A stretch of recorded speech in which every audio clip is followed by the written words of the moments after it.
Welcome to பிரகீட்ஸ். பிரகீட்ஸில் இன்றைக்கி என்ன நம்ம பார்க்க போகிறோம் அப்படின்னா அசோகா அல்வா.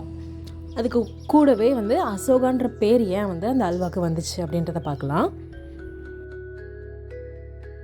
இது நம்ம டெல்டாவில் இருக்கக்கூடிய திருவையாறு, அதாவது தஞ்சாவூர் பக்கத்தில் இருக்கக்கூடிய திருவையாறில் அங்கே தான் இது ஃபேமஸ். அங்கே நிறையா ஷாப்லலாம் இது கிடைக்கும். இந்த அசோகா அல்வாக்கு ஏன் அசோகான்ற பேர் வந்துச்சு அப்படின்னு நான் தெரிஞ்சுக்கிறதுக்கான முயற்சியில் இருந்தபோது எனக்கு என்னெல்லாம் தெரிஞ்சுக்கிட்டேன் அப்படின்றத நான் இந்த வீடியோவில் ஷேர் பண்ணுறேன். ஓகேவா?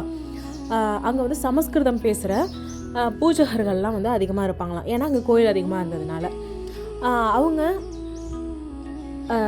ஒரு ஸ்வீட்டு ரெடி பண்ணியிருந்திருக்காங்க. அவங்க க்ரியேட் பண்ணது தான் இந்த ஸ்வீட்டு. அவங்க சமஸ்கிருதம் பேசுறதுனாலையும் அவங்களுக்கு அந்த மொழி நல்லா தெரிஞ்சதுனாலையும் அதுலேருந்து ஒரு வேர்டை இதுக்கு பேராக வச்சுருந்துருக்காங்க. அசோகா அப்படின்னா அது ஒரு சமஸ்கிருத வேர்டு. சமஸ்கிருதத்தில் அசோகா அப்படின்னா கவலையை போக்கக்கூடிய ஒரு விஷயம், கவலையை போக்கக்கூடியது, துக்கத்தை போக்கக்கூடியது, சோகத்தை போக்கக்கூடியது, இப்படிலாம் சொல்லியிருக்காங்க.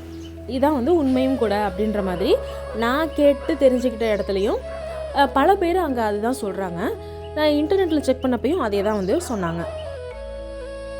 ஆனால் இப்போன்னு இல்லை, இந்த ஸ்வீட்டுன்னு இல்லை, நீங்கள் பொதுவாக ஒரு மாதிரி ஸ்ட்ரெஸ்ஸில் இருந்தால் கூட ஒரு ஸ்பூன் அளவுக்கு சீனியோ இல்லை ஒரு சாக்லேட்டோ எடுத்து வாயில் போட்டுட்டு அது மெல்ட் ஆகிற வரைக்கும் நீங்கள் கொஞ்சம் வெயிட் பண்ணிங்க அப்படின்னா அது அப்படியே மெல்ட் ஆக நம்மளுக்கு ஒரு மாதிரி ஸ்ட்ரெஸ் கொஞ்சம் குறைஞ்ச மாதிரி ஃபீல் ஆகும். இன்ஃபேக்ட் நம்ம மென்ஸ்ட்ரேஷன் சைக்கிளில் கூட பீரியட்ஸ் வரத்துக்கும் ஒரு 10 நாளைக்கு முன்னாடிலேருந்து ஒரு மாதிரி மூட் ஸ்விங்ஸ் அதிகமாக இருக்கும். அப்போ நீங்கள் சாக்லேட் சாப்பிட்டீங்க அப்படின்னா உங்களோட மூடை கொஞ்சம் அதை பேலன்ஸ் பண்ணி கொடுக்கும். பொதுவாகவே சர்க்கரை இல்லை அந்த ஸ்வீட் ஐட்டம்ஸ் எல்லாமே நம்மளோட ஹார்மோனல் இம்பேலன்ஸை பேலன்ஸ் பண்ணக்கூடிய ஒரு விஷயமாக தான் இருக்குது. ஆனால் அதிகமாக சாப்பிட்டா அதுவே ஒரு பெரிய பிரச்சனையாகும். சுகர் மட்டும் கிடையாது, அது ஏகப்பட்ட பிரச்சனை கொடுக்கும் சுகர். ஆனால் லிமிட்டாக எடுத்துக்கலாம், தப்பு கிடையாது. அப்படி தான் இந்த ஸ்வீட்டுக்கு அசோகா ஹல்வா அப்படின்ற மாதிரி பேர் வச்சுருந்துருக்காங்க. இது செய்கிறது ரொம்ப ரொம்ப ஈஸி. ஃபஸ்ட்டு இதுக்கு தேவையான பொருள் அப்படின்னு பார்த்தோன்னா மேஜராக 3 ஐட்டம்: பைத்தம்பருப்பு, அப்புறம் கோதுமை மாவு, அப்புறம் சீனி. இது 3 தான் மேஜராக. அதை தாண்டி என்ன வேணும் அப்படின்னா கேசரி பவுடர். ஏன்னா கலர் இருந்தால் தான், அந்த கலர் காமிச்சா தான் அது அசோகானே நம்புவாங்க. ஸோ அந்த கலருக்காக நான் கேசரி பவுடர் வேணும். அதை தாண்டி உங்களுக்கு என்ன நட்ஸ் தேவையோ, அது பாதாம், முந்திரி, எதா வேணா இருக்கலாம். ஸோ அதுக்கப்புறம் ஏலக்காய் பவுடர். உப்பு ஒரு ரொம்ப பிஞ்ச் அளவுக்கு போடணும், ரொம்ப ஒரு சிட்டிகைன்னு சொல்லலாம். அப்புறம் தண்ணி, இவ்வளோ தான். ஸோ இது எப்படி செய்யணுன்னா ஃபஸ்ட்டு பைத்தம்பருப்பை நல்லா வறுத்துட்டு பொன்னிறமாக ஆகணுன்னே அதை எடுத்து தனியாக வச்சிடணும். அதுக்கப்புறம் ஒரு அதே பேனில் நெய் ஊற்றி நட்ஸ் எல்லாம் வறுத்துட்டு அதையும் எடுத்து ஓரமாக வச்சிடணும்.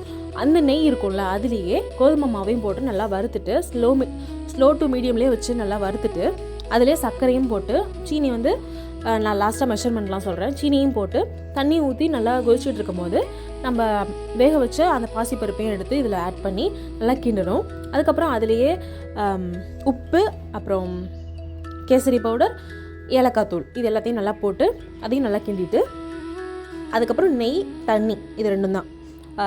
நெய் ஆல்மோஸ்ட் எனக்கு 3 டேபிள் ஸ்பூன் தேவைப்பட்டுச்சு. நான் இப்போ மெஷர்மெண்ட்ஸ் எல்லாம் சொல்கிறேன். பைத்தம்பருப்பு 1 கப் எடுத்துக்கிட்டிங்கன்னா அதில் பாதி கோதுமை மாவு, அதே கப்பில் 2 வெள்ளை சர்க்கரை, அதாவது சீனி.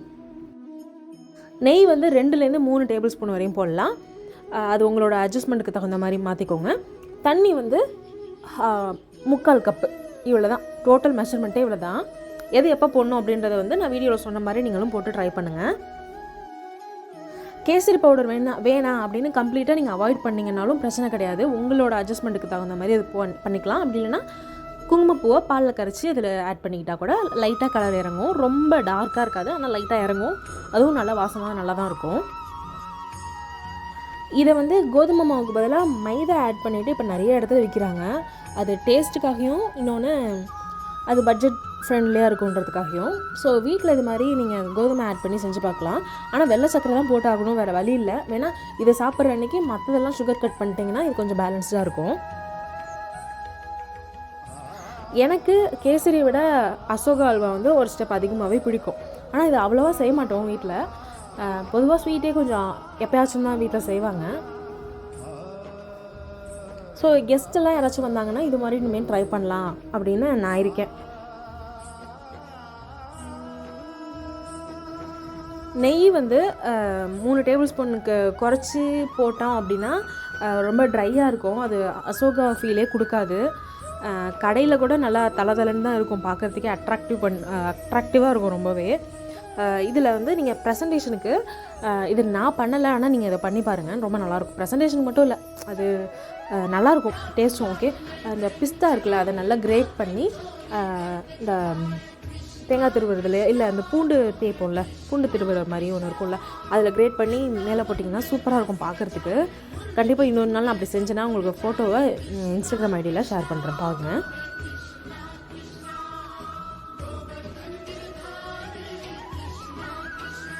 இன்னொரு சூப்பரான ஒரு வீடியோவில் உங்கள் எல்லோரையும் நான் வந்து மீட் பண்ணுறேன். அது வரைக்கும் பாய்.